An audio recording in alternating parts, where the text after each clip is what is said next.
याला म्हणावं वस्ताद. पठ्ठ्यानं बैलच बांधला तहसील कार्यालयाच्या गेटला. प्रशासनाला जाग आणण्यासाठी एका शेतकऱ्याने वेगळी शक्कल लढवत पुरती प्रशासनाची दमछाक करून टाकली. नागपुरातील काटोल तालुक्यातील शेतकऱ्याने आपला आवाज प्रशासनापर्यंत पोहोचवण्यासाठी एक अनोखं आंदोलन केलंय. चक्क तहसील कार्यालयाच्या गेटवरच बैल आणून बांधून देत आंदोलन केलंय. शेतकरी गजानन महादेव यांचं शेत जंगलाजवळ असल्यानं शेतातील उभ्या पिकात जंगली प्राण्यांकडून सतत नुकसान होत असल्यानं वारंवार तक्रार दाखल केल्यावरही त्यांच्या पिकाचं होणार नुकसान थांबेना. तेव्हा त्यांनी अनोखं आंदोलन करत आपला बैल तहसील कार्यालयाच्या मुख्य गेटवर बांधून निषेध व्यक्त केला. गजानन महादेव शेतकऱ्याच्या आंदोलनाने तहसील कार्यालयात गोंधळ झाला. त्वरित तहसीलदारांनी वन अधिकाऱ्यांशी चर्चा करून त्वरित कारवाई करण्याचे आदेश दिले.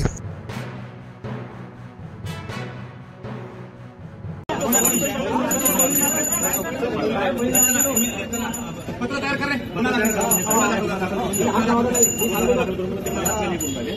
चला काढ आतमध्ये जायचं आतमध्ये जाऊ म्हणलं तुला जास्त आतमध्ये जाऊ दे. ऑफिसने केला अन्याय तुमच्यावरती कोणत्या ऑफिसने अन्याय केला तुम्ही केला दाखव ना.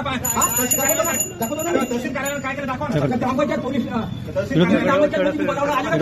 कार्यालयाने काय केलं दाखवा मला. दाखवा ना तहसील कार्यालयाने काय केलं दाखवा तुला. तुम्हाला माहिती काय केलं तुमच्या मशीन निवेदन आहे पहिलं बांधून काढा माझं काम करायचं.